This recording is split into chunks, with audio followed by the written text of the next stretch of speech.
আসসালামু আলাইকুম প্রিয় দর্শক, অন্য মঞ্চের আলাপচারিতায় আপনাদের সকলকে স্বাগত জানাচ্ছি। 2024-এর আত্মঘাতী জুলাই জঙ্গিদের মধ্যে অন্যতম প্রসিদ্ধ জঙ্গি, অত্যন্ত জঘন্য মানের নাসির উদ্দিন পাটোয়ারিকে ঝিনাইদহে ছাত্র দলের ছেলেরা তাকে ডিম মেরেছে বা একটু নাজেহাল করেছে। এই প্রেক্ষিতেই এই সজীব ভুঁইয়া নামে এই জঙ্গিটা, যে ইউনুসের ডাকাততন্ত্রের এক সদস্য হিসাবে কয়েকটা অত্যন্ত গুরুত্বপূর্ণ মন্ত্রণালয়ের ডাকাত হিসাবে সে হাজার হাজার কোটি টাকা লোপাট করেছে।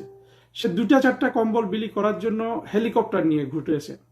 বাংলাদেশের মানুষকে আমরা যখন যে এই জিনিসগুলো ভালো করে বুঝাতে পারবো, সেই দিন এই আসিফ সজীবটা কি করেছিল বাংলাদেশে, সেই ব্যাপারে মানুষের পরিপূর্ণ প্রতিক্রিয়া আমরা পাবো। সেটা এখন আমরা করতে পারিনি, সেইটা এই ভিডিওর কিন্তু আজকের বিষয়ও না। কিন্তু যেটা এই সজীব ভুঁইয়া পরিষ্কার করে দিল, জঙ্গিরা কিন্তু বারবার পরিষ্কার করে দিচ্ছে। আমরা সবচেয়ে বেশি আত্মস্বীকৃত জঙ্গিদের মধ্যে সবচেয়ে বেশি পেয়েছি কিন্তু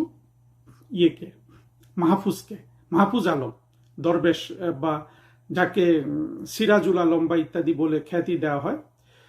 সে কিন্তু বারবার স্বীকার করেছে যে শেখ হাসিনা রেজিম চেঞ্জ করার জন্য সেখানে ষড়যন্ত্র হয়েছিল। সেইটা স্বীকার করেছে যে আমাদেরকে দোষ দেওয়া হয়, পেছনে অনেক রাঘব বোয়াল আছে, এবং সে অনেক স্বীকারোক্তি দিয়েছে।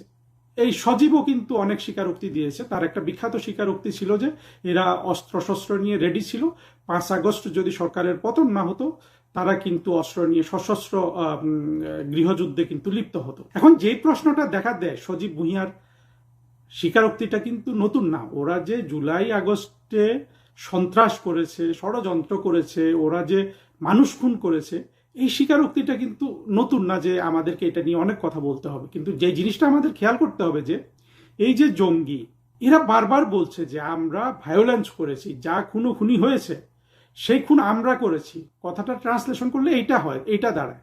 তারপরেও দেখবেন টেলিভিশনের টকশোতে এসে নুরুল কবির জাতীয় অপদার্থ এবং পদার্থ, নুরুল কবির পদার্থ, সলিমুল্লাহ খানকে আমি বলবো অপদার্থ, এবং সবাই এরা পাকিস্তানি জঙ্গি সমর্থক, এরা এসে বলবে যে 1000 মানুষ মরে গেল, 1400 মানুষ মরে গেল, এবং দোষটা শেখ হাসিনার উপর চালায় যে আওয়ামী লীগ এই খুনগুলা করেছে। খুনিরা বলছে আমরা খুন করেছি, এই জঙ্গিগুলার সমর্থকরা বলে যে এটা আওয়ামী লীগ করেছে। খুনিদের, বুদ্ধিজীবী শ্রেণীর সমর্থকদের খুনিদের স্বীকারটাকে অস্বীকার করে এই যে আওয়ামী লীগ সরকারের উপর দোষ চাপান, আমি স্পষ্টভাবে ঘোষণা করতে চাই, ভবিষ্যতে এইসব বুদ্ধিজীবীদের এই প্রশ্নটার উত্তর আমাদের কাছে সুস্পষ্টভাবে দিতে হবে। অদ্ভুত বিষয়, খুনি বলছে আমি খুন করছি, ওরা বলছে যে শেখ হাসিনা খুন করেছে। আমি এর আগেও বলেছি, আত্মস্বীকৃত জঙ্গিরা, আত্মঘাতী জঙ্গিরা বারবার 2024-এর জঙ্গি উত্থানের সব ভায়োলেন্সের দায় নিয়ে স্বীকার করার পরও যারা মনে করে যে এটা শেখ হাসিনার বিচার করবে, হ্যাঁ, কোথার থেকে স্নাইপার আসলো, কারা কত জঙ্গি মারলো, কত শিশু মারলো, সেগুলার হিসাব না করে যে শেখ হাসিনার বিচার করছে আজকে যারা, তাদেরকেও কিন্তু আমাদের কাছে এই প্রহসনের, এই নাটকের কঠোর জবাব দিতে হবে। আমরা কঠোরভাবে উত্তর চাইব, আমরা কিন্তু ওদের কাছ থেকে কঠোরভাবে জবাবটা নেব। এবং ইতিমধ্যে আমাদের কাজ হবে বাংলাদেশের মানুষের কাছে এই বিষয়টা তুলে ধরা, যেখানে জঙ্গিরা যারাই তো ফোরফ্রন্ট, ওদেরকেই তো হিরো মেনে নুরুল কবিররা আজকে বাংলাদেশে তারা টকশো করে, তাই না? সজীব, নাহিদ, মাহফুজ, সার্জিস, হাসনাত, এই 4-5টাকে তো নেতা মেনে এরা সবকিছু করে।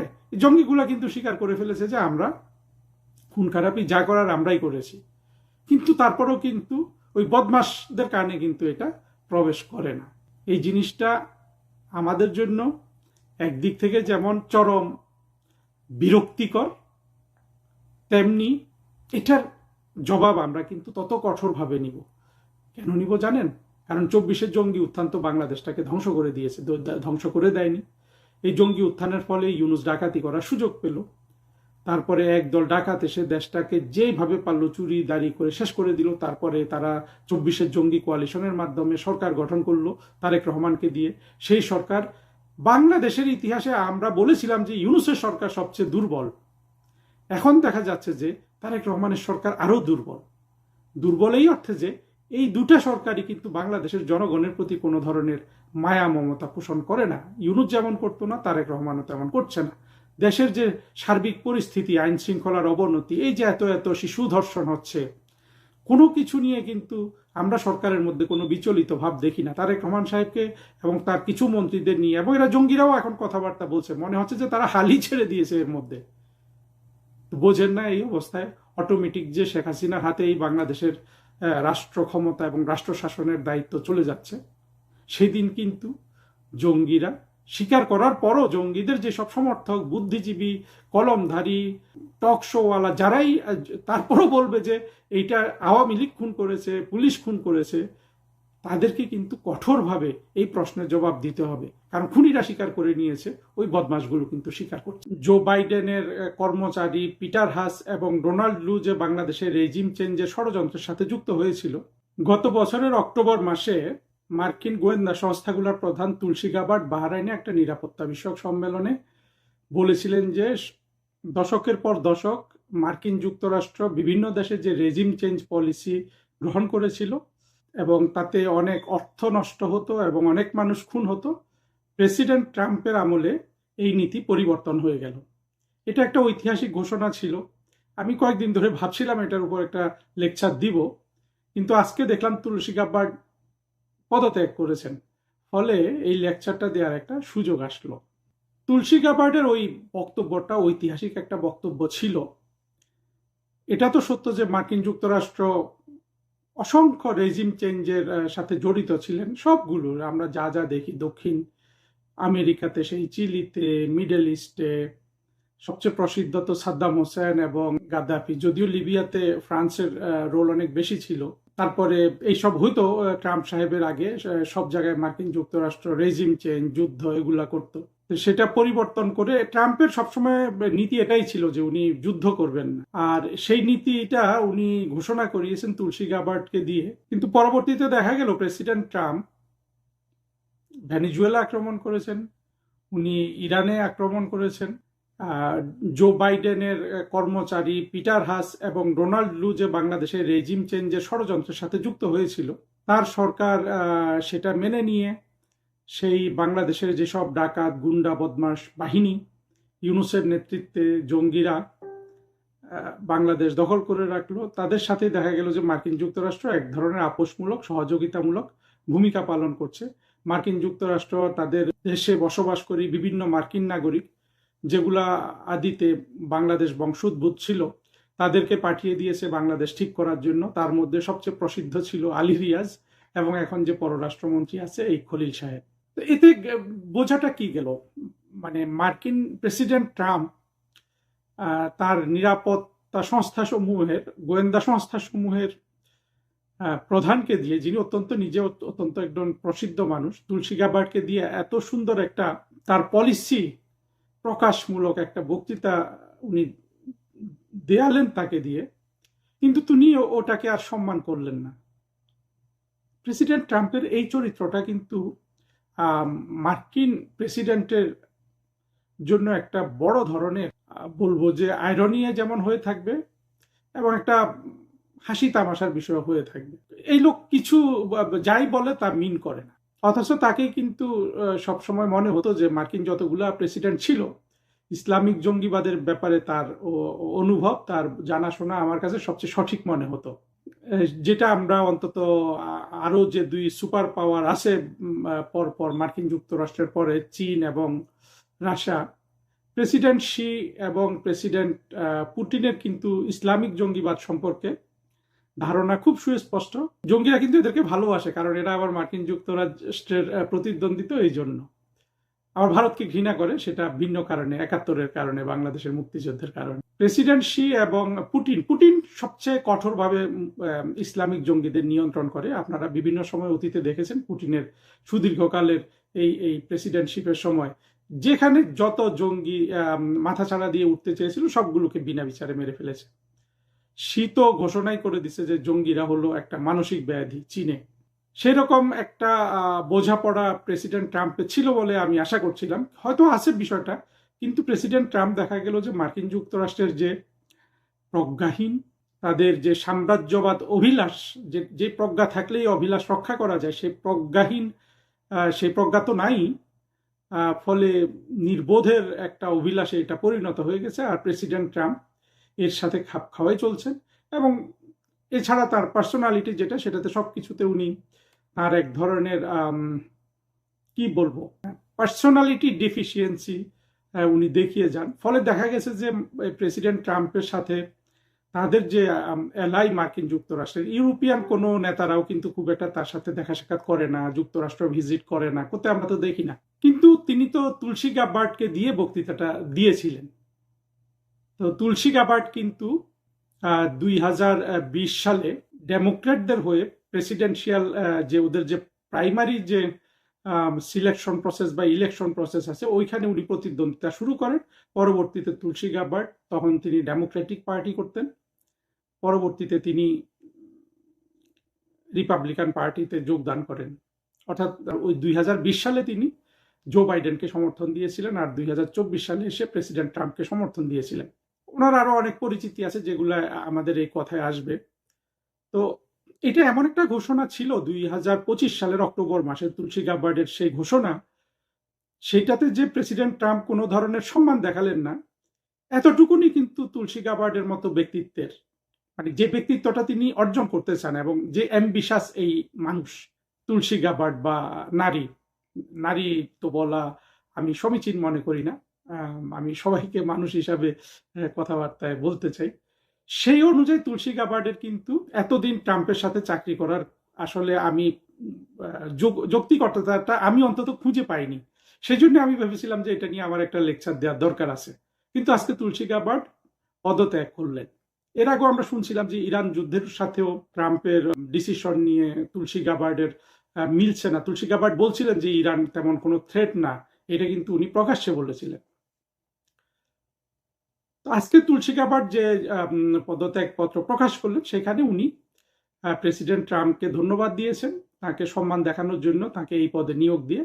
এখন তিনি বলেছেন যে তার স্বামী ক্যান্সার আক্রান্ত, হাড়ের এমন একটা ক্যান্সার যেটা খুব বেশি প্রচলিত না, এমন ক্যান্সারে আক্রান্ত। উনি ওনার স্বামীর এই অসুখের কারণে উনি এই তার সরকারি পদটা ছেড়ে দিচ্ছেন। কিন্তু আমরা যদি পূর্বাপর ঘটনাগুলো একটু ভেবে দেখি, তাহলে তুলসী গাবার্ড যেই কারণ দেখিয়ে পদত্যাগ করেছেন, সেটা আসলে খুব একটা ধোপে টেকে না। ধরুন তুলসী গাবার্ড 2020 সালে উনি যে প্রেসিডেন্সিয়াল ইলেকশনের ক্যান্ডিডেট হওয়ার চেষ্টা করছিলেন, উনি ক্যান্ডিডেটও হলেন এবং প্রেসিডেন্ট হয়ে হয়ে গেলেন। তাহলে কি তিনি প্রেসিডেন্ট থাকা অবস্থায় তার স্বামীর ক্যান্সার হলে কি পদত্যাগ করতেন?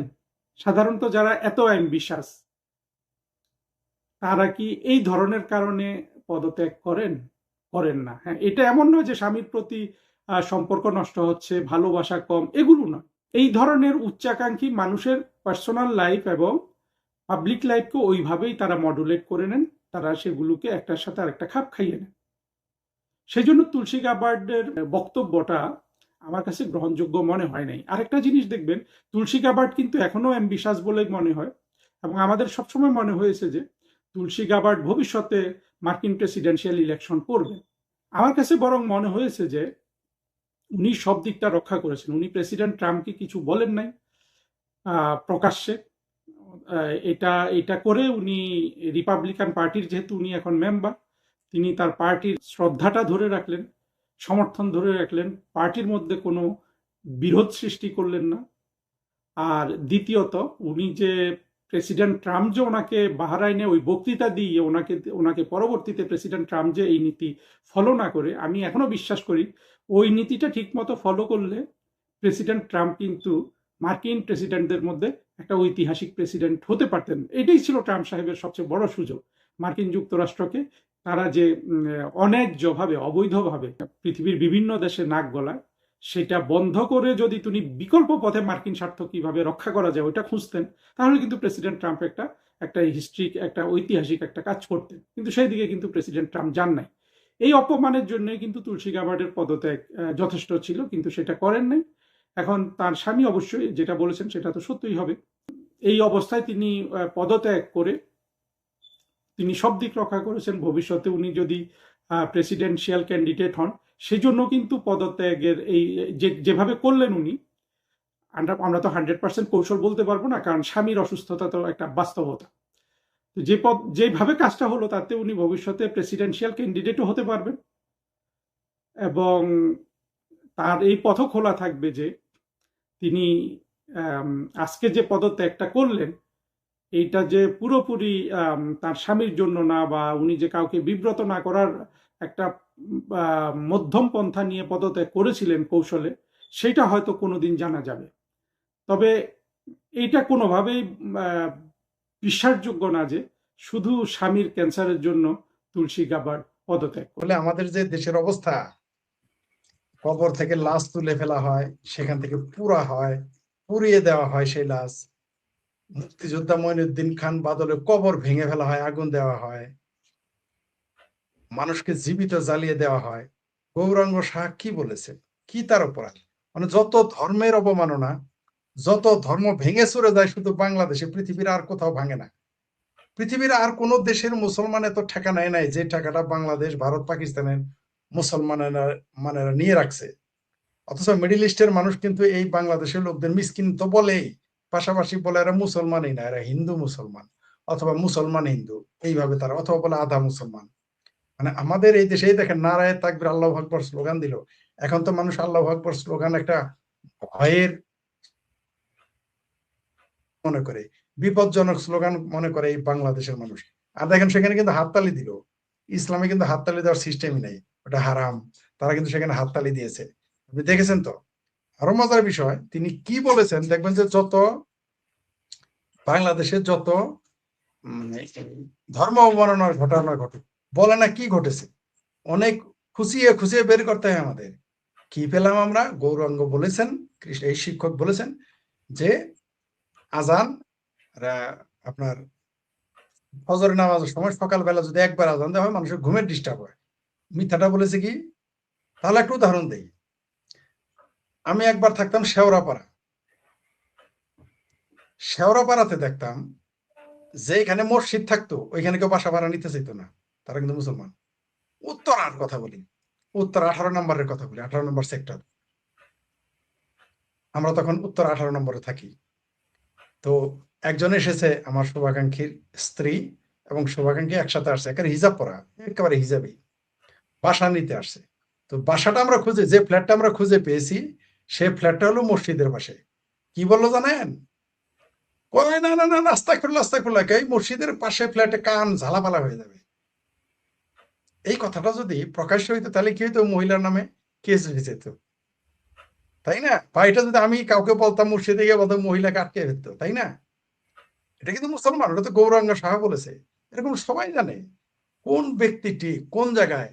যখন যাত্রাবাড়িতে থাকতাম, সেখানেও দেখতাম মসজিদের আশেপাশে মানুষ বাসা ভাড়া নিতে চাইতো না, কারণ কান ঝালাপালা হয়ে যায় একসাথে। আপনার কাটা বনে ওইখানে যখন আজানের সময় হয়, কোনো মানুষ বসে থাকতে পারে?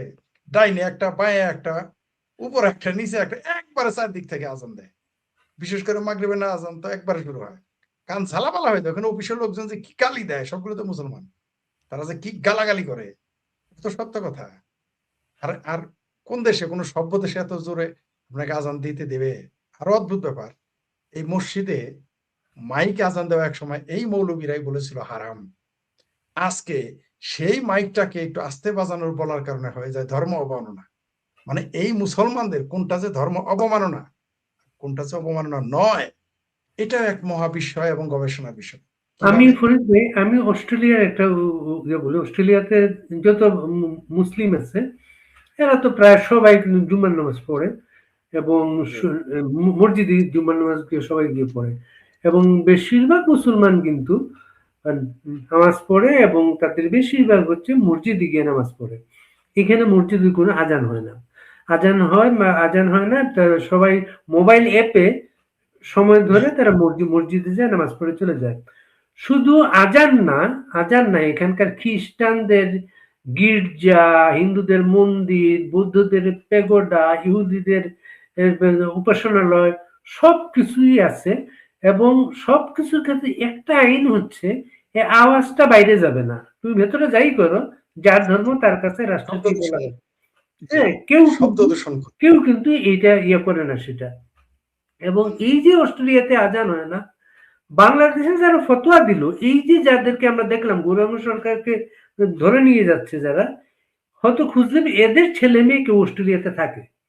নিঃসন্দেহে, হ্যাঁ, হ্যাঁ, এদের নিঃসন্দেহে। ছেলে মেয়ে কেউ অস্ট্রেলিয়াতে থাকে, এবং এরা কোনোদিন বলে নাই যে অস্ট্রেলিয়াতে থাকে এমন একটা দেশ, মসজিদে আজান হয় না, ওই দেশে আমার ছেলে রাখবো না, বা ওই দেশ থেকে টাকা আনলে বাংলাদেশে ঢুকতে দেব না।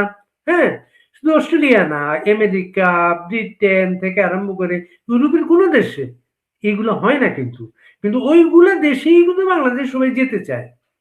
জি, শুধু তাই না, এরা হলো শুনেন, মুসলমানরা হলো জামাল বিরা পাগলা। ডিমের হালি 5টায় কিনে 3টায় বিক্রি করে। মুসলমানরা কোনোদিনই ডিমের হালি 3টায় কিনা 5টায় বিক্রি করে না। পুরো পৃথিবীর, শুধু অস্ট্রেলিয়া বা বাংলাদেশের না, আপনি পৃথিবীর যে কোনো মুসলমান দেখবেন এরা হলো জামাল বিরা পাগলা। নিজের বেলায় টন্টনা, 16 আনা না, 18 আনা তারা বুঝে নেয়।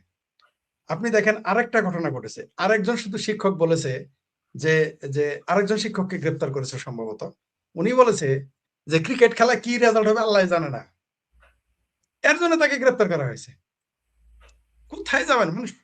এই দেশে কবে না জানি বলে যে আমার মোষটা দেখলে তাদের ধর্ম অবমাননা। এরা বলবে একদিন, কবে না জানি বলবে যে আপনার চশমা দেখে তার ধর্ম অবমাননা। মুসলমানরা কত বড় স্টুপিড, আই এম সরি। একটা উদাহরণ দেই, স্বপ্নে দেখেছে যে নবীর অবমাননা করছে, প্রতিবেশী গিয়ে কোর্টে মামলা, থানায় মামলা করছে, সেটাতে কোর্টে গেছে পাকিস্তানি। স্বপ্নে আমি গিয়ে কোর্টে মামলা করলাম যে আমাদের আমাদের ফজলুর বাড়ি ভাই ধর্ম অবমাননা করছে। সাক্ষী কি, কখন করলো, কি করলো, আমি স্বপ্নে দেখছি সে নবীরে গালি দিছে। পাকিস্তান কিরকম উন্মাদ রাষ্ট্র, সেটা সেই মামলা আবার সে মামলা গ্র্যান্ড করেছে এবং তাকে জেলে নিয়ে গেছে। Can you imagine? ভাবা যায় এই মুসলমান কত উন্মাদ হলে এটা সম্ভব? এই যে যে মেসেজ, শুধু বাংলাদেশ না, সারা পৃথিবীতেই মুসলমান সম্পর্কে খুব ভালো মেসেজ একটা যাচ্ছে না। আগামী 20 থেকে 25-30 বছরের মধ্যে মুসলমানদের অনেক দেশ থেকে ফিরে আসতে হবে, অনেক দেশ থেকে তাদের ফিরে আসতে হবে এবং ফিরিয়ে দিবে এই সমস্ত মানসিকতার কারণে, এই সকল। এবং এখানে শুধুমাত্র যে অশিক্ষিত মৌলবীরা বলে তা না, শিক্ষিতদেরও মানসিকতা এরকম। আচ্ছা, একটা মানুষ বলেছে ক্রিকেট খেলার কি হবে আল্লাহ জানে না, এটা ধর্ম অবমাননা কি হলো? সে বলছে তো কি হয়েছে, মানে আল্লাহর কোনো সমস্যা না, সমস্যা হয়ে গেছে এদের। কিন্তু এরা কিন্তু সুদ খায়, এরাই কিন্তু ঘুষ খায়, এরাই কিন্তু এই যে দেখেন শিশু বলাৎকার করে এবং তাকে হত্যা করে, এরাই কিন্তু নিজের কন্যাকে ধর্ষণ করে। এই মুসলমান, এই মুসলমান নাস্তিকদের গালি দেয়, হ্যাঁ, এরাই নিজের কন্যাকে ধর্ষণ করে। কালকের খবর পড়েন নাই? কালকে নাকি পরশুদিন আসছে, একটা অ্যারেস্ট হয়েছে, একটা কিটা অ্যারেস্ট হয়েছে। নিজের কন্যাকে। ধার্মিকেরা, এই মুসলমানেরা এবং অন্যান্য ধার্মিকেরা সবাই, হেন পাপ পৃথিবীতে আছে সে করে নাই। কোন পাপ করা তারা বাদ রেখেছে আবার বলে তারা ধার্মিক? নিজের কন্যা তার কাছে নিরাপদ না, কিন্তু একজন বলেছে যে আল্লাহ জানে না ক্রিকেটের রেজাল্ট কি হবে, এর জন্য তার ধর্ম মন হয়ে গেছে। যাক, আল্লাহ ক্রিকেটের রেজাল্ট হয়তো জানে, কিন্তু মসজিদে যে বলাৎকার হয় এটা বোধহয় আল্লাহ, এটা আল্লাহর জ্ঞানের বাইরে। তারপরে যে রেশ, এই যে কালকে যে মেয়েটা ধর্ষণ হয়েছে এবং তাকে গলা কেটে ফেলেছে, মেরে ফেলেছে, আল্লাহর বোধহয় এটা জানার বাইরে ছিল, তাই রক্ষা করে নাই। আল্লাহ ক্রিকেটের খবর রাখে, কিন্তু আল্লাহ এই ঘটনা ঘটবে এটা আল্লাহ জানে না। এগুলো আমরা বললে আমাদের গালাগালি শুরু করবে। কিন্তু এই মুসলমান, তারা নিজের কন্যাকে ধর্ষণ করে। এই মুসলমান মৌলবী যে তার ছাত্রকে, 10 বছরের ছেলে ছাত্রকে ধর্ষণ করে বলাৎকার করে, তখন সবাই নীরব, কেউ কথা বলে না এরা। তো এই মুসলমান সম্পর্কে পৃথিবীতে কি মেসেজ যাচ্ছে? আজকে আমি একটা ফেসবুক স্ট্যাটাস দেওয়ার পরে একজন কমেন্ট করছে, অস্ট্রেলিয়ার উদাহরণ দিয়েন না, ইন্ডিয়াতে যে আজান দিতে হয় না এটা বলেন না কেন, ইন্ডিয়া থেকে আজান দিতে দেয় না। এটা এটা আরেক মিথ্যুক। সারা পৃথিবীতে সবচেয়ে বেশি ইসলামী এবং ফেরকার মুসলমান বাস করে ভারতে। ওই গর্ধব জানেই না, ওই গর্ধব পড়ছে হয় শিবিরের মেসে, নাহলে কওমি মাদ্রাসায়। কারণ ওর মৌলবী যা বলছে, ওর মৌলবী ওরে বলৎকার করলে বলতে পারে না, ও আসছে ভারতের খবর নিতে। পৃথিবীতে সৌদি আরবে শিয়া সুন্নি থাকতে পারবে একসাথে? সিয়ারা কাজ কথা বলতে পারবে? আবার ইরানে সিয়ারা সুন্নিরা কথা বলতে পারবে? বাহরাইনে যে শত শত সিয়া নেতাদের ফাঁসি দিছে গাদা জানে।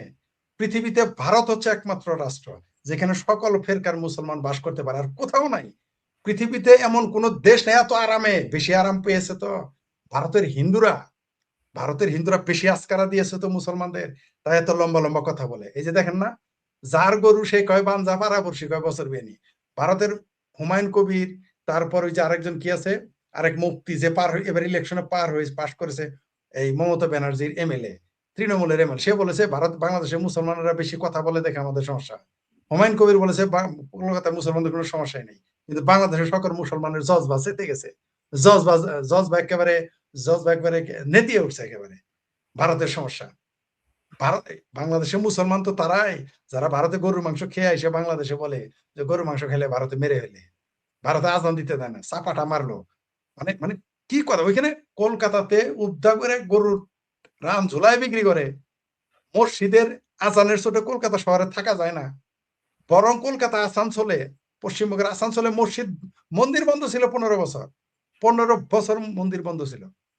ওই গাধা ওইটা জানে, হিন্দু রাষ্ট্রে হিন্দুর মন্দির বন্ধ থাকে, একটা মসজিদ দেখা তো বন্ধ, আমাকে দেখাইতে বলেন কোন মসজিদটা তালা দেওয়া আছে, কোন মসজিদ? কিন্তু আসানসোলে মন্দির বন্ধ ছিল, মন্দির বন্ধ। ওই গাধাটা কি জানে? জানবে কিভাবে? ওর মৌলবী যা বলে তার বাইরে তো জানে না। ওর মৌলবী ওরে বলৎকার করলেও কিছু জানে না, মনে করে যে বলৎকার করতে করতে ওর চেলচেলায় বেচতে নিয়ে যাবে, ওর মা বাবা 14 গোষ্ঠী সহ। তো এই সমস্ত কাণ্ডদের আপনি কি বুঝাবেন? এদের তো বুঝাইতে পারবে না। এদের বোধ, এদের ভারত বিরোধিতাই মানের অঙ্গ। কিন্তু ওরা জানে না যে পৃথিবীতে সবচাইতে অনিরাপদ জায়গা হয়েছে মাদ্রাসা, যেখানে শিশু বলৎকার এত পৃথিবীতে আর কোথাও হয় না। এবং আপনাকে একটা জিনিস বলি, এই বলৎকারের মাধ্যমে দেশে কিন্তু এইডস সরে যাচ্ছে, ভয়ঙ্কর রূপে এইডস সরে যাচ্ছে। এই কারণে এই মাদ্রাসা থেকে উৎপত্তি। এই মা বাবারা শুধু নিরাপত্তার জন্য দেয় না, এরা মনে করে মাদ্রাসা পড়ালেই, ওই এরা আবার গান গায় যে তোমার একটা বাচ্চা মাগো মাদ্রাসাতে দিও, চেল চালায় ভেস্তেতে যেও। চেল চালায় ভেস্তে যাওয়ার জন্য নিজের পোলারে কোরবানি দিয়ে দেয় মৌলবীর কাছে, নিজের মেয়েরে কোরবানি দিয়ে দেয় মৌলবীর কাছে। এবং দেখবেন এগুলো আপনি বললে আপনি দোষী হবেন, আপনারা আমার এখানে দেখবেন গালাগালি করবে। মানে এটা বড় অপরাধ। মানে এরা বলৎকার করবে, এরা 10 বছরের শিশুকে বলৎকার করবে, নারী শিশু, মেয়ে শিশু, পুরুষ শিশু, ছেলে শিশু বলৎকার করবে, কোনো সমস্যা নাই। ওইটা আপনি বললেই আপনি হলেন ইসলামের শত্রু। এখন ওই কোরআনের পাখির জন্য যারা হাই হোসেন করে, তারা আর নাই, খুঁজে পাবেন না। বাংলাদেশের কোন একটা কলামিস্টকে কলাম লিখতে দেখেছেন বলৎকার নিয়ে? বাংলাদেশের কোন বুদ্ধিজীবীকে কথা বলতে দেখেছেন বাংলাদেশে বলৎকার নিয়ে? বাংলাদেশের কোন রাজনীতিবিদকে কথা বলতে দেখেছেন? কিন্তু এটা কিন্তু একটা জাতীয় সমস্যা। কত বড় অমানবিক ব্যাপার যে প্রতিনিয়ত কোন মৌলবীকে দেখেছেন? শুনবেন না, শুনেনও নাই, দেখেন নাই, শুনে বলবেও না। কারণ এরাও জামাল ভৈরা পাগলা। নিজের দোকান কে চায় এগুলো বলে নিজের দোকানদারি বন্ধ হয়ে যাবে। মাদ্রাসা হইতেছে একটা টোটালি বলৎকারী সেন্টার। প্রত্যেকটা মাদ্রাসা, এমনকি দেখবেন কতগুলো 2 বার করে ধরা পড়ে, যে কালকে একটা ধরা পড়ছে, বলছে আপনি তো আগে ওই কাজ করেছেন। তারপরে সেই লোকটাকে কিভাবে চাকরি হয়? এবং এই বলৎকারীরা কি করে জানেন? মনে করেন জামালপুরে বলৎকারী ধরা পড়লো, মনে করেন জামালপুরে বলৎকারী ধরা পড়েছে, ওরে চাকরি দিবে নিয়ে বরিশালে বলৎকার ধরা পড়েছে, তারপর ওরে কোন রকম মীমাংসা করে ওটিকে চাকরি দিবে জামালপুর। আবার জামালপুর বরিশাল যেগুলো ধরা পড়ছে, মনে করেন যেগুলো অন্য জায়গায় ধরা পড়ছে, চিটাগাং নিয়ে যাবে, চিটাগাংয়ের গুলো নিয়ে যাবে রাজশাহীর গুলো নিয়ে যাবে নরসিংদী। এইরকম পাট পারে। এবং এগুলো আপনি বলতে পারবেন না, বললে সমাজ, রাষ্ট্র, পরিবার আপনার বিরোধিতা করবে। তখন মনে ইসলাম ক্ষত্রে মেধায় এদের। মাদ্রাসারা বলৎকার করলে কোরআনের পাখি বলৎকার হয় লাখে লাখে পালে পালে বলৎকার।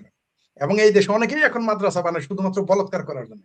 দেখুন অনেক সময় শিশু, পেডোফিল আর মাদ্রাসাতে আপনি দেখেন, এখানে আমার পরিচিত কয়েকজন আছে পেডোফিল মাদ্রাসাতে, মাদ্রাসা কমিটির গিয়ে সদস্য হয়, মাদ্রাসা কমিটিতে যায়, থাকে তারা। এরা পরিকল্পিত। অনেকেই তো মাদ্রাসা এক হুজুর ধরা পড়ছে কয়েকদিন আগে, 30-32টা বিয়ে করছে। সকালে বিয়ে করে পরের দিন ছেড়ে দেয়, মুখে মুখে বিয়ে করে, ইসলামে নাকি মুখে মুখে বিয়ে যায়, তালাক দেয়। এই মাদ্রাসায় ছাত্রীদের, হাফিজিয়া মাদ্রাসা, এদেরকে আপনি কল্পনাই করতে পারবেন না। প্রত্যেকটা মাদ্রাসা একটা প্রস্টিটিউট, প্রত্যেকটা মাদ্রাসা। কিন্তু মা বাবারা মনে করছে আমার মেয়েরে তো রাখছি মাদ্রাসায়, আমার মেয়ে তো আমার চেল চালায় বেচতে নিয়ে যাবে, আমার পোলারে তো রাখছি মাদ্রাসায়, চেল চালায় 14 গোষ্ঠী বেচতে নিয়ে যাবে। কিন্তু বেচতে যে কোন দিক দিয়ে পাঠাইতেছে মৌলবী, এটা কিন্তু তারা খোঁজ নেয় না। এবং এটা বলাও যাবে না, বললে রাষ্ট্র আপনাকে ধর্মদ্রোহী বলবে, জনগণ আপনাকে মুসলমান বলবে ইসলামদ্রোহী। কিন্তু বলৎকার করলে সমস্যা নেই, ওটাই ইসলামের ক্ষত্রে মেধায় না। এখানে একজন লিখেছেন, আমার মনে হচ্ছে বলাৎকার এবং ধর্ষণ পরিকল্পিতভাবে করা হচ্ছে যাতে দ্রুত শরিয়া আইন চালু করা যায়। দ্রুত শরিয়া আইন চালু, শরিয়া আইন হলে যদি বলাৎকার কমতো, তাহলে মাদ্রাসায় কেন বলাৎকার করে? মাদ্রাসায় কি বেদ পড়ায়? মাদ্রাসায় কি বাইবেল পড়ায়? মাদ্রাসায় কি গীতা পড়ায়? মাদ্রাসায় কি রামায়ণ পড়ায়? মাদ্রাসায় কি মহাভারত পড়ায়? না না না হিন্দু আইন চলে, মনুসংহিতার আইন চলে, না বাইবেলের আইন চলে? মাদ্রাসায় তো কোরআনের আইনই চলে, সব তো শরিয়ার, প্রত্যেকেই তো কোরআনের পাখি, এক একজন কোরআনের পাখি। আমি অবাক হয়ে যাই যে আল্লাহ হাফেজকে রক্ষা করতে পারে না বলৎকারের কাছ, বলৎকার থেকে। এক হাফেজ দ্বারা আরেক শিশু হাফেজ বলৎকার হয়, আল্লাহ সেটা রক্ষা করতে পারে না। এই কারণে দেখবেন গালি দিবে। আল্লাহ সব রক্ষা করতে পারে, শুধু বলৎকারীদের রক্ষা করতে পারে না। আমরা দেখলাম তো, আল্লাহ ক্রিকেট খেলা কি রেজাল্ট হবে জানে, কিন্তু আল্লাহ শুধু জানে না যে মাদ্রাসায় বলৎকার হবে, এটা আল্লাহ জানে না, আর আল্লাহর ফেরেশতারা জানে না। এটা কিরামন কাতিবিন, দুই ফেরেশতা আছে, এরা জানে না, আর সব জানে, আর তারা সব জানে। শরিয়া আইন, এরা কত বড় বাটপার দেখেন। মানে ওই যে ঘর পুড়লে, আপনার ঘর পুড়লে আমি কি আলু পোড়া খাবো? এইখানে ধর্ষিতা হচ্ছে এই যে আরেকজন এসে গেছে, তোর মায়ের ভাতার পাশ, আল্লাহর বেটা আল্লাহ। যাই হোক, তো এটা সব জায়গায় যাই প্রশ্ন করে এই তোর মৌদুদি, তোর আব্বা কি পাশে, তোর নবী কি বাস করছে, মৌদুদি কি বাস করছে, সাইদি কি বাস করছে, তারপর তোর ভাইয়া তারেক রহমান কি বাস করছে, খালেদা জিয়া কি বাস করছে, এগুলো তোর আগে দে। ঠিক আছে, যাই হোক, যেটা বলতেছিলাম, এই যে যে আমাদের দেশে এই মৌলবাদী শক্তি দেখেন, এরা আলু পোড়া খাইতে আসছে, বলতেছে এই চামড়া নাই পীর, তারপর আপনার চামড়া নাই পীর আছে একটা, তারপর আহম্মকুল্লাহ নাকি ফাহম্মকুল্লাহ আছে, শরিয়া আইন চাই, শরিয়া আইন হলে এগুলো হবে না। তো মাদ্রাসায় কেন বলৎকার হয়? শরিয়া আইন যে নিরাপত্তা দিতে পারে না, তার সর্বপ্রথম প্রমাণ তো মাদ্রাসা।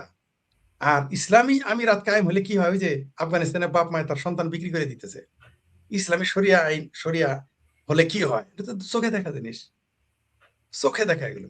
তো বাংলাদেশে এগুলো, এই যে বাংলাদেশে নারী ধর্ষণ, নারীর প্রতি বিদ্বেষ, এগুলো বাড়ার কারণ হচ্ছে রাজনৈতিক এবং ধর্মীয় কারণ। আপনি দেখবেন রাজনীতি সহিংসতা একটা কারণ, তারপর আইন শৃঙ্খলার অবনতি এবং ধর্মীয় জজবা। ওয়াজে দেখবেন কোথায় কি বলে, ওয়াজে সারাদিন বলতেছে নারী বিদ্বেষ, নারীকে বিক্রি করা যায় বলে। কাজ্জাব বিন ইউসুফ নাকি একটা আছে, যে পুরুষের গুজ্জদারতে পয়দা হয়েছে, কাজ্জাব বিন ইউসুফ নাকি কি যেন নাম, খবিশ। এ তো বলছে যে বউ নাকি বিক্রি করে ফেলা যায়। কত বড় খবিশ, যে নারীর নাকি পয়দাই হয়েছে বাচ্চা পয়দা করার জন্য, নারীর জন্ম পাপ, নারীর জন্ম কলঙ্ক, নারীর আত্মা নাই, এগুলো বলে। তারে আবার প্রধান অতিথি বানায়, সেই লোকে আবার তারেক রহমান দাওয়াত দেয়, কে আবার তারেক রহমান দাওয়াত দেয়, তার মাথায় হাত রাখে উঠে দাঁড়ায় না। এরকম ইতরেরা যখন ওয়াজ করবে সারা বাংলাদেশে, তো এই দেশে তো নারী বিদ্বেষ সহিংসতা তো বাড়বেই। সুপ্রিয় দর্শক শ্রোতা, একটি ভিডিও চিত্র সবাই দেখেছেন, তারপর একটু দেখাই।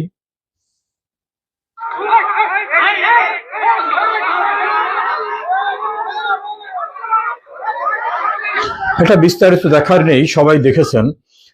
ডক্টর ইউনূসের তৈরি এনসিপির নেতা নাসিরউদ্দিন পাটোয়ারির উপরে ডিম হামলা হয়েছে।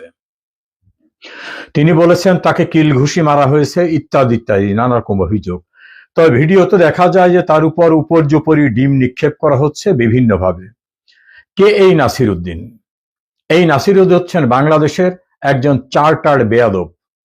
আপনাদের মনে আছে বঙ্গবন্ধু ভবন ভেঙে দেওয়া, জাতির পিতার মুরাল গুড়িয়ে দেওয়া, বাংলাদেশের সম্মানিত ব্যক্তিদের অপদস্থ করা, বীর মুক্তিযোদ্ধা সাবেক প্রধান নির্বাচন কমিশনার নুরুল হুদার গলায় জুতার মালা দেওয়া, প্রধান বিচারপতি ছিলেন যারা, তাদেরকে মবের শিকারে পরিণত করা সহ বিশ্ববিদ্যালয়ের ভাইস চ্যান্সেলরদের জুতার মালা দিয়ে তাড়িয়ে দেওয়া, এই ভয়ঙ্কর ঘটনা ঘটাবার যারা নায়ক, তাদের অন্যতম। তার বেয়াদবি এমন পর্যায়ে পৌঁছে গেছিল যে তিনি কোনো কিছুর ভিতরে সীমাবদ্ধ না।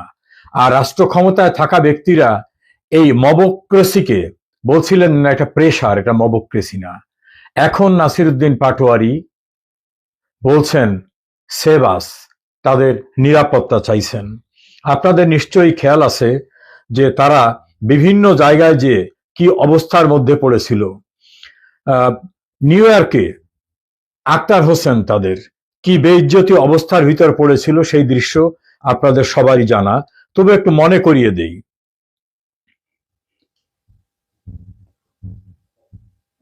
সিইসি নুরুল হুদার গলায় কিভাবে জুতার মালা দেওয়া হয়েছিল। আছে, ঠিক আছে? ও যে স্বৈরাচার সৃষ্টি করছে সেটা ওর উপহার, ও আর স্বৈরাচার সৃষ্টি করতে পারবে না। সে আগামীতে এটা হচ্ছে একজন বীর মুক্তিযোদ্ধা, সাবেক প্রধান নির্বাচন কমিশনার, তার গলায় জুতার মালা দেওয়ার দৃশ্যটা। নিউ ইয়র্কে তারা কি অবস্থার মধ্যে পড়েছে।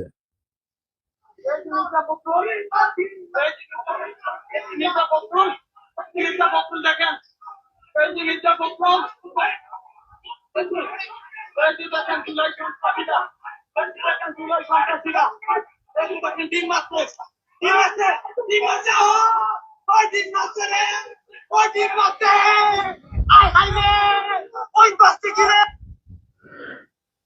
এদের পৃথিবীর যেখানে যাচ্ছে সেখানেই তারা এইভাবে এই পরিস্থিতির মুখোমুখি হচ্ছে। তার অন্যতম কারণটা হচ্ছে বাংলাদেশে তারা যে মবক্রেসি করেছে এবং তাদের আচার আচরণ, কথাবার্তা যে ধরন, সেটা বেয়াদবির শীর্ষ স্থানে। তাদের কতগুলো চার্টার্ড বেয়াদব আছে। একটা নাম হাসনাত আব্দুল্লাহ। সে যেভাবে হুঙ্কার দেয়, যেভাবে কথা বলে, এটা কোনো শিষ্টাচার, কোনো ভদ্রতার ভিতরে পড়ে না। বিএনপির পক্ষ থেকে করেন যে গাড়িটা উঠিয়েছে। আমরা এখন যে অবস্থা আছি, থানা আমরা ঢোকার পর থেকে হলো কার্বিতে দল করে দেওয়া হয়েছে। মনে আছে বঙ্গবন্ধুর মুরালের উপরে কি জাতীয় অসম্মানজনক আচরণ করা হয়েছিল, এবং আর একজন উগ্রত তাদের মধ্যে ছিল হাদি। তিনি মহিলাদের বিশেষ একটি অঙ্গকে উচ্চারণ করে স্লোগান দিতেন এবং সেই স্লোগানকে বাহবা দিয়ে তাকে জাতীয় বীরে পরিণত করা হয়েছে। লন্ডনে গিয়েছিলেন ডক্টর মোহাম্মদ ইউনূস, হোটেল থেকে বের হতে পারেননি। আজ দেখলাম পর্তুগালে একই অবস্থা, নিউ ইয়র্কে আক্তারের একই অবস্থা, গাজীপুরে হাসনাত আব্দুল্লাহর একই অবস্থা, কক্সেস বাজারে গিয়েছিল, সেখানে একই অবস্থা। গোপালগঞ্জে আর্মির স্পেশালাইজড ভ্যানে করে তাদের পরিত্রাণ পেতে হয়েছে।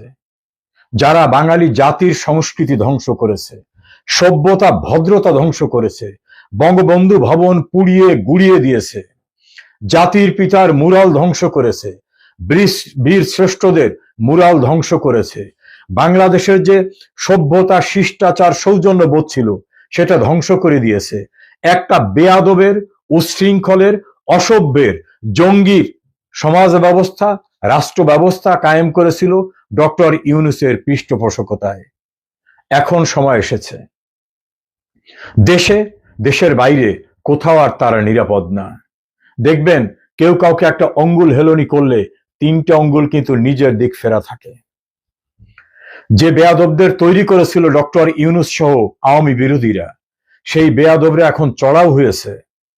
মির্জা আব্বাসের মতো একজন বর্ষিয়ান রাজনীতিবিদকে যেভাবে হেনস্থা, যেভাবে অপমান করেছে তা অবর্ণনীয়। বর্তমান প্রধানমন্ত্রী তারেক রহমানের নামের পিছনে অশ্লীল শব্দ ব্যবহার করে যে স্লোগান দিয়েছে তারা মিছিল সহকারে, তারা এরা। বঙ্গবন্ধু ভবনকে রাষ্ট্রীয় যন্ত্রপাতি নিয়ে ধ্বংস করেছে এরা। বিশ্ববিদ্যালয়ের ভিসিকে গলায় জুতার মালা দিয়ে তাড়িয়ে দিয়েছে এরা। প্রধান শিক্ষক সহ অন্যান্য কলেজের শিক্ষা প্রতিষ্ঠানের প্রধানকে চরম অপমান করে রাস্তায় জুতার মালা গলায় দিয়ে বের করে দেওয়ার মতো অপমানের কাজ করেছে তারা। একজন স্কুল শিক্ষককে জোর করে পদত্যাগ করতে বলায় তিনি রাজি না হয় তার সঙ্গে এমন আচরণ করেছেন যে তিনি হার্ট অ্যাটাক হয়ে মারা গেছেন। দেশের সর্বোচ্চ আদালতের প্রধান বিচারপতি সহ সকল বিচারপতিদের মবক্রেসি দিয়ে তাড়িয়ে দিতে বাধ্য করেছিল এরা। মবক্রেসির মাধ্যমে একটি গণতান্ত্রিক সরকারকে উচ্ছেদ করে অবৈধ উপায়ে মেটিকুলাস ডিজাইনে ষড়যন্ত্র করে ক্ষমতা দখলের হাতিয়ার হিসাবে ব্যবহৃত হয়েছিল এরা। একটি প্রচলিত শব্দ আছে, তোমাকে বধিবে যে গোকুলে বাড়ি শেষে। এদেরকে উৎসাহিত করেছে, এদের দল করতে দিয়েছে জামাত ইসলাম এবং এদের পৃষ্ঠপোষকতা দিয়েছে ইউনূস এবং ধারাবাহিকতায় বিএনপি। এখন তারা বিএনপির নেতা, বিএনপির নেত্রী, তাদের পরিবার, তাদের সম্পর্কে যে জাতীয় অশ্লীল অশ্রাব্য ভাষা ব্যবহার করে, এটা কোন রকম শিষ্টাচারের মধ্যে পড়ে না। একজন নারীর বিশেষ অঙ্গের নাম উচ্চারণ করে স্লোগান দিয়ে জঘন্যতম অধ্যায় সৃষ্টি করেছে যারা, তাদেরকে জাতীয় বীরে পরিণত করার মতো নিকৃষ্ট মানসিকতার পরিচয় অনেকে দিয়েছে। বঙ্গবন্ধুর বাংলাদেশ এটা ছিল না, শেখ হাসিনার বাংলাদেশ এটা ছিল না। সভ্যতা, শিষ্টাচার, ভদ্রতা, সৌজন্যবোধে পরিপূর্ণ ছিল এই দেশটা।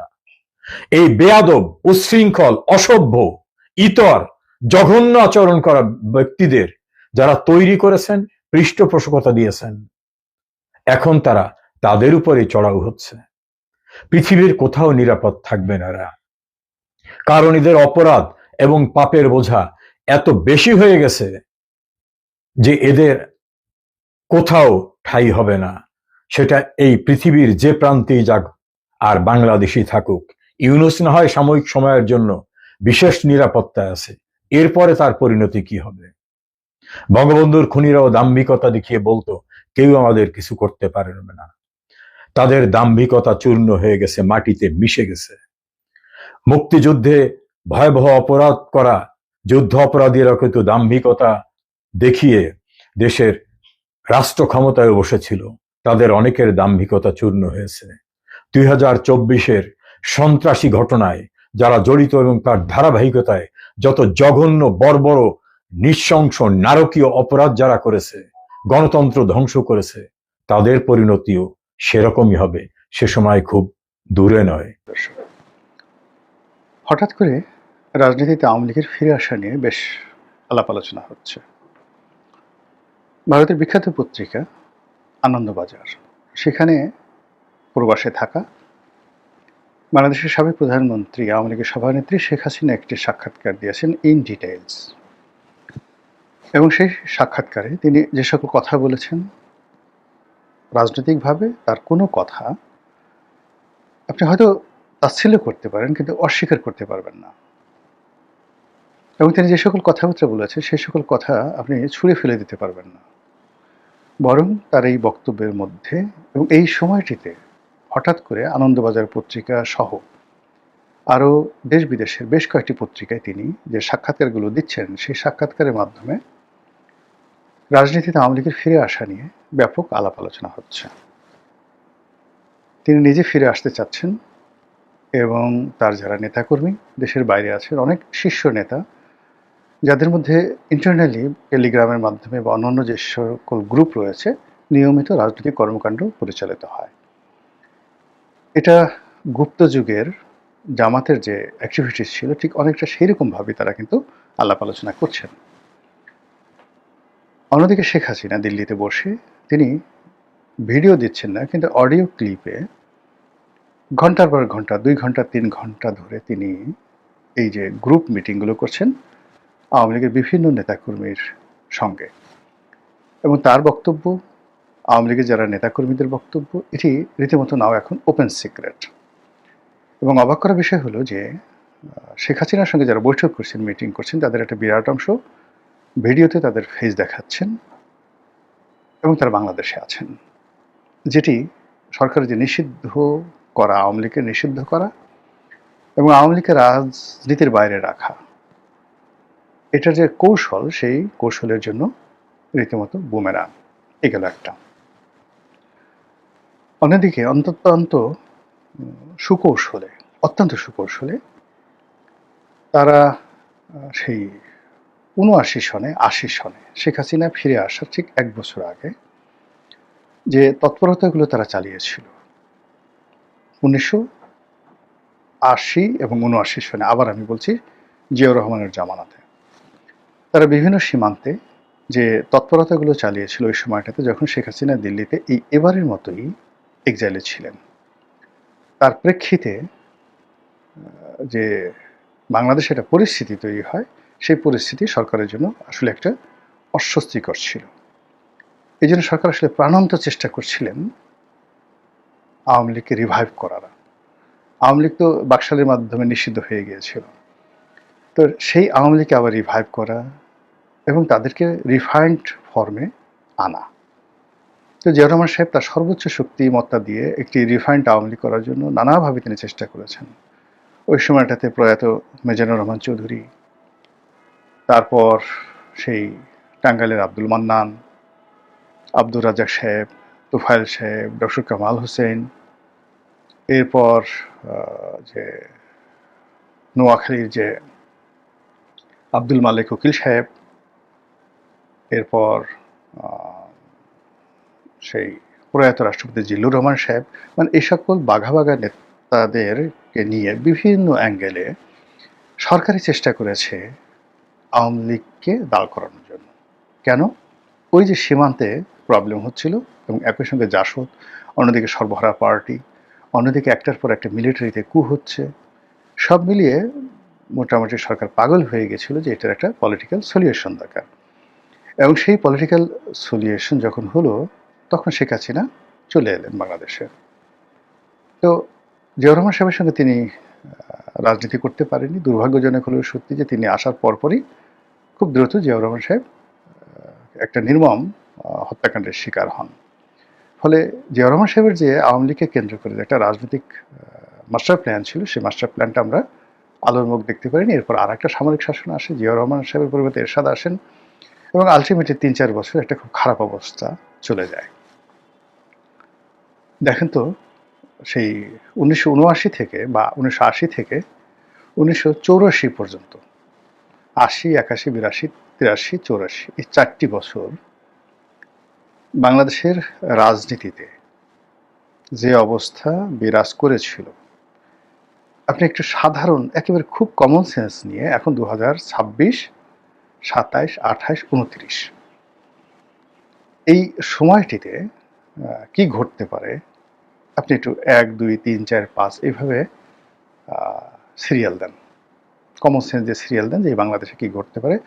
আপনি নিশ্চিত লিখে রাখেন পয়েন্ট 1, 2, 3, তার মধ্যে দেখবেন যে সেই 1979 থেকে 1984 সন পর্যন্ত এই বাংলাদেশের রাজনীতিতে যা কিছু ঘটেছে ঠিক সেম ঘটনা আমাদের জাতির উপরে আবার রাক্ষসের মতো এসে চেপে পড়ার মতো শো শো করে আওয়াজ করছে, ঠিক সেম ঘটনা।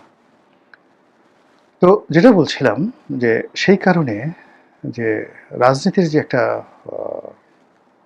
ভ্যাকিউম, যে ভ্যাকুয়ামটি জিয়াউর রহমান সাহেব বুঝেছিলেন 79 সনে, এবং সেই 79 সনের যে প্রথম যে পার্লামেন্ট নির্বাচন, তার আগে রাষ্ট্রপতি নির্বাচন, সেই দুটো রাষ্ট্রপতি নির্বাচন বিএনপির জমানাতে হয়েছে। একটি নির্বাচনে ডক্টর কামাল হোসেন আওয়ামী লীগের প্রার্থী ছিলেন, আরেকটি নির্বাচনে কর্নেল এম.এ. উসমানী ছিলেন। এবং আপনি জানেন যে রিফাইন্ড আওয়ামী লীগের প্রার্থী হিসেবে কর্নেল উসমানীকে আসলে জিয়াউর রহমান সাহেবই দাঁড় করিয়েছিলেন, এবং কর্নেল উসমানী মূলত জিয়াউর রহমান সাহেবের প্রমোটার ছিলেন, just like a papa, papa tiger. তার উপাধি ছিল সেনাবাহিনীতে পাপা টাইগার। তো সেই সময়টা তো জিয়াউর রহমান সাহেব চেষ্টা করেছিলেন যে একটা পলিটিক্যাল সলিউশন হোক, কিন্তু সেই সলিউশনে কর্নেল উসমানীকে দিয়ে, ডক্টর কামালকে দিয়ে, তুফাইল সাহেবকে দিয়ে, আমর সাহেবকে দিয়ে, মানে যারা বাংলাদেশে ছিলেন, এটা হয়নি। অন্যদিকে হেমায়েতুল্লাহ আরঙ্গ, মানে আওয়ামী লীগের যে মিলিটেন্ট গ্রুপ যারা ছিল, জনাব আব্দুল কাদের সিদ্দিকী থেকে শুরু করে লতিফ সিদ্দিকী যারা ভারতে ছিলেন, ওই সময়টাতে তাদের যে তৎপরতা এটা সরকারকে অস্থির করে তুলেছিল। এখন আপনি দেখেন আওয়ামী লীগের যত মিলিটেন্ট গ্রুপ রয়েছে, যুবলীগের যত মিলিটেন্ট গ্রুপ রয়েছে, যারা অস্ত্র পাওয়ার থেকে শুরু করে যে কোনো অপকর্ম বলেন, সুকর্ম বলেন, আওয়ামী লীগের তারা সবাই এখন এই যে জেলখানা থেকে ইসমাইল হোসেন সম্রাটকে মানে বের করে দেওয়া হয়েছে। এখন সম্রাট কোথায় আছে বলেন তো? এই ঢাকা শহরে সম্রাট, নিখিল, কোচি, মিরপুরের যে কোচি, যিনি মানে মহানগর উত্তরের যে সেক্রেটারি ছিলেন বা সভাপতি ছিলেন, বিজিএম এর সভাপতি ছিলেন, মানে এই সমস্ত অন্ততপক্ষে আওয়ামী লীগের এই ঢাকা শহর নিয়ন্ত্রণ করে শাওন, নজরুল ইসলাম বাবু, পলিটিক্যালি ধরেন এনামুল হক শামীম, নজরুল ইসলাম বাবু, এই মানুষগুলো এখন কোথায় আছে? শেখর কোথায় আছে? জাহাঙ্গীর কবির নানক কোথায় আছে? বাহাউদ্দিন নাসিম কোথায় আছে? তারা এই ঢাকা শহরে সে 1986-87 সন থেকে পুরো রাজনীতি নিয়ন্ত্রণ করছে, আন্ডারওয়ার্ল্ড নিয়ন্ত্রণ করছে। তাদের হাজার হাজার নেতাকর্মী আছে। এই নেতাকর্মীর মধ্যে কেউ চাপাতি চালাতে পারে, কেউ বন্দুক চালাতে পারে, কেউ অপহরণ করতে পারে, সে কেউ ছেঁচা দিয়ে আপনার 32টা দাঁত খুলে ফেলতে পারে, নাকের বদনা ফাটাই ফেলতে পারে। তারা গুলিস্তান থেকে চাঁদা তুলতে পারে, সবকিছু করতে পারে। এই লোকগুলো কোথায় আছে বলেন এখন? আপনি তাদেরকে ডিসম্যান্টলিং করতে পেরেছেন? তাদেরকে জেলখানায় ভরতে পেরেছেন? তাদেরকে নিয়ন্ত্রণ করতে পেরেছেন? তারা মুক্ত বিহঙ্গের মতো হয়ে বেড়াচ্ছে। তাপস কোথায়? পরশ কোথায়? নিক্সন চৌধুরী কোথায়? লিটন চৌধুরী কোথায়? সবাই কিন্তু যার যার অবস্থানে অতীতের যে কোনো সময়ের চেয়ে শক্তিশালী।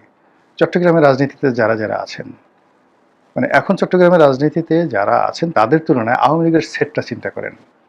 আওয়ামী লীগে আখতারুজ্জামান চৌধুরী বাবু সাহেবের ছেলে জাভেদ, ওই যে দেখেন লন্ডনে, সে লন্ডনের মধ্যে বাংলাদেশে থেকে লন্ডনের মতো জায়গাতে 800 বাড়ি কিনতে পারে। তাকে দেখে আপনার কি মনে হয়? গর্ধব? এবং সে এখনো যেভাবে বুক ফুলিয়ে সারা দুনিয়া ঘুরে বেড়াচ্ছে, আপনারা কি করতে পারছেন তাকে? শামীম ওসমান কোথায়? শামীম ওসমানের ভাই সেলিম ওসমান কোথায়? শামীম ওসমানের ছেলেরা কোথায়? সেই তুলনায় নারায়ণগঞ্জে যারা যারা আছে তারা কি শামীম ওসমানের পর্যায়ের খেলোয়াড় বলেন তো? আচ্ছা, শামীম ওসমানের বাদ দেন, এখন নারায়ণগঞ্জের পরে আপনি নরসিংদীতে আসেন, আপনি সাভারে আসেন, মুরাজ্জং কোথায়? মুরাজ্জং এখন যে কাজগুলো করতে পারে, সাভারে এখনো সে যেখানে আছে সেখান থেকে মুরাজ্জং যে কাজগুলো করতে পারে, সেটা কি এখন করার মতো বিএনপি জামাতের লোক আছে সাভারে? বলেন তো। চাঁদাবাজি করা একরকম, আর রাজনীতি করা ইজ টোটালি ডিফারেন্ট থিং। এখন কি করছেন, আওয়ামী লীগের যে সমস্ত লোক আবর্জনা, এখন এনামকে ধরেছে, এনাম, ডাক্তার এনাম। এনাম তো সাভারের কিছু না, নাথিং, জিরো। কিন্তু সাভারে ধরেন চেয়ারম্যান ছিল সাইফুল, চেয়ারম্যান থেকে সাথে এমপি হয়েছে। সাইফুল কোথায়? মুরাজ্জং, সাইফুল, এই দুজনই তো পুরো সাভারের যে আন্ডারওয়ার্ল্ড, সেই আন্ডারওয়ার্ল্ডটা তারা নিয়ন্ত্রণ করতে পারে। এরপরে যারা উপজেলা চেয়ারম্যান ছিল, মুরাদের প্রতিদ্বন্দ্বী, সাইফুলের প্রতিদ্বন্দ্বী, সেই পুরো গ্রুপটা তারা কোথায় আছে? তাদের কাউকে গ্রেপ্তার করতে পারছেন? 17 বছর যারা সাভার নিয়ন্ত্রণ করেছে। তো এখন ঢাকার গেটওয়ে, সাভার, মিরপুর, আচ্ছা মিরপুরে যারা নিয়ন্ত্রণ করতো তারা কোথায়? কয়জনকে আপনি ধরতে পেরেছেন বলেন? এরপর গুলশান যারা নিয়ন্ত্রণ করতো তারা কোথায়? সব মানুষগুলো অক্ষত আছে with money, muscle power and with their agency. আচ্ছা, এখন বলেন তো, বেনজির, হারুন, মেহেদি, তারপর মুনির, এই যে পুলিশের অন্তত পক্ষে ইফেক্টিভ 2 ডজন যারা দেশের বাইরে রাখছেন, তাদের হাজার হাজার নেতাকর্মী, মানে প্রশাসনটাই তাদের হাতে।